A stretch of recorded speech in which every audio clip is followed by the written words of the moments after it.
আসসালামু আলাইকুম। তেঁতুল দেখে জিভে জল কন্ট্রোল করা বেশ কঠিন, তাই তো তেঁতুলের আচার ও চকলেট বেশ জনপ্রিয়। তবে বাজার থেকে কিনে আনা তেঁতুলের চকলেটগুলো কতটা নিরাপদ বা স্বাস্থ্যসম্মত এ নিয়ে বেশ সন্দেহ রয়েছে। তাই তো আমার এই রেসিপিটি দেখে খুবই মজাদার, জিভে জল আনার মতো টক ঝাল মিষ্টির সাথে চকলেট বানিয়ে ফেলুন। আশা করছি আজকের এই রেসিপিটি আপনাদের কাছে খুবই ভালো লাগবে। তাই দেরি না করে প্লিজ আমার চ্যানেলটি সাবস্ক্রাইব করে পাশে থাকা বেল আইকনটি ক্লিক করে রাখবেন।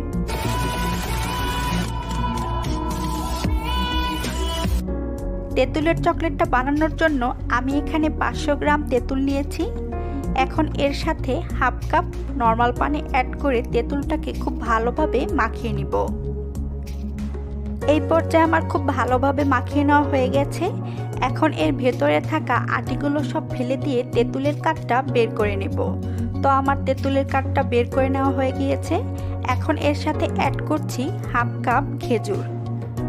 আর খেজুরগুলোকে আমি খুব পাতলা পাতলা করে কেটে নিয়েছি, যাতে করে ব্লেন্ড করতে সহজ হয়। এখন একটা ব্লেন্ডার নিয়ে খুব ভালোভাবে ব্লেন্ড করে নিয়েছি। দেখতেই পাচ্ছেন ব্লেন্ড করার পর এর ঘনত্বটা ঠিক এরকম হবে। এখন একটা প্যানে দিয়ে দিচ্ছি 2 টেবিল চামচ ঘি। ঘি গলে আসলে দিয়ে দিচ্ছি আগে থেকে তৈরি করে রাখা তেঁতুল আর খেজুরের মিশ্রণ। এখন এই ঘিয়ের সাথে খুব ভালোভাবে কিছুক্ষণ ভেজে নেব, যাতে করে এর ভেতরের থাকা পানিটা খুব ভালোভাবে শুকিয়ে যেতে পারে। তো এই পর্যায়ে আমার খুব ভালোভাবে শুকিয়ে নেওয়া হয়ে গেছে। দেখতেই পাচ্ছেন এর কালারটাও চেঞ্জ হয়ে এসেছে। প্রথমেই আমি হাফ কাপ চিনি অ্যাড করছি। চিনিটা খুব ভালোভাবে মিশিয়ে নিয়ে আমি এর সাথে আবারও হাফ কাপ চিনি অ্যাড করেছি। টোটাল আমি এখানে 1 কাপ চিনি ব্যবহার করেছি। অনেক সময় তেঁতুল অনেক মিষ্টি হয়, আবার অনেক তেঁতুল অনেক টক হয়, তাই এই চিনিটা আপনাদের টেস্ট অনুযায়ী বাড়িয়ে কিংবা কমিয়ে নেবেন। তো এই পর্যায়ে আমার খুব ভালোভাবে মিশিয়ে নেওয়া হয়ে গিয়েছে। এখন দিয়ে দিচ্ছি স্বাদ মতো লবণ, হাফ চা চামচ 5 ফোড়নের গুঁড়া, হাফ চা চামচ লাল মরিচের গুঁড়া আর হাফ চা চামচ ভাজা জিরার গুঁড়া। এখন এই সব কিছু দিয়ে আবারও খুব ভালোভাবে মিশিয়ে নিচ্ছি। এখন এর সাথে অ্যাড করছি 1 চা চামচ হোয়াইট ভিনেগার। এই ভিনেগারটা দেওয়ার ফলে এই তেঁতুলের চকলেটটা অনেক দিন পর্যন্ত ভালো থাকবে।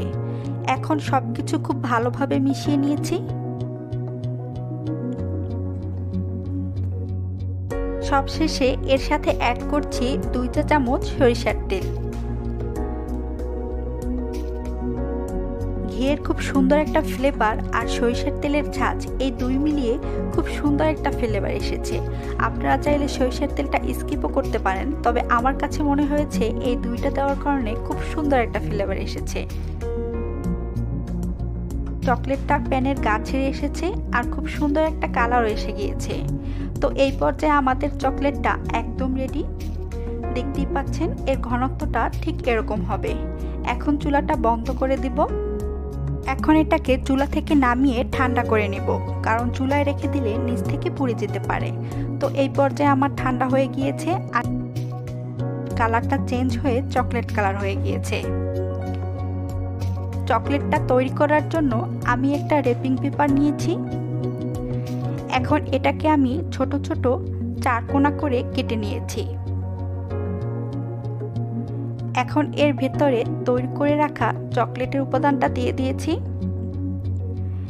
এখন খুব ভালোভাবে মুড়িয়ে এটাকে চকলেটের তৈরি করে নেব। এই বিষয়টা খুবই সহজ, আপনারা দেখলেই বুঝতে পারবেন। আর দোকানের চকলেটগুলো কিন্তু এরকম মোড়ানোই থাকে। তো এভাবে করে মুড়িয়ে আমি চকলেট তৈরি করে নিয়েছি। আমাদের চকলেটটা একদম রেডি। তো এভাবে করে আমি সবগুলো চকলেট বানিয়ে নিব। আর এই চকলেটটা এত মজার হয়েছে যে এটা বানানোর সাথে সাথেই ফুরিয়ে যাবে। তো এভাবে করে আমি সবগুলো চকলেট বানিয়ে নিয়েছি। এর কালারটা কত সুন্দর এসেছে, আর এই চকলেটগুলো দেখতে অনেক বেশি কিউট লাগছে আর খেতেও ভীষণ মজার। আশা করছি আমার আজকের তেঁতুলের চকলেটের রেসিপিটি ভালো লেগেছে সবার কাছে। ভালো লেগে থাকলে অবশ্যই আমাকে কমেন্টস করে জানাবেন আর আমার চ্যানেলটিকে সাবস্ক্রাইব করে আমার পাশেই থাকবেন।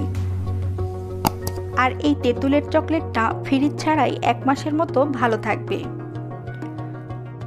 চাইলে রেসিপি ফলো করে স্বাস্থ্যসম্মতভাবে বাসায় ট্রাই করতে পারেন। আশা করছি খুবই ভালো লাগবে। তো এখন আমি একটা চকলেট খুলে শেয়ার করছি। আর আমার চ্যানেলে আরও বিভিন্ন ধরনের আচারের রেসিপি দেওয়া আছে, চাইলে সেগুলো দেখে নিতে পারেন, চাইলে আমার চ্যানেলটি ঘুরেও আসতে পারেন। তো খুলে নিয়েছি, দেখতেই পাচ্ছেন এটা দেখতে কতটা কিউট লাগছে আর খেতেও ভীষণ মজার। আশা করছি আপনাদের কাছে ভালো লেগেছে। তো আজকে বিদায় নিচ্ছি, সবাই ভালো থাকবেন, আমাদের জন্য দোয়া করবেন। আল্লাহ হাফেজ।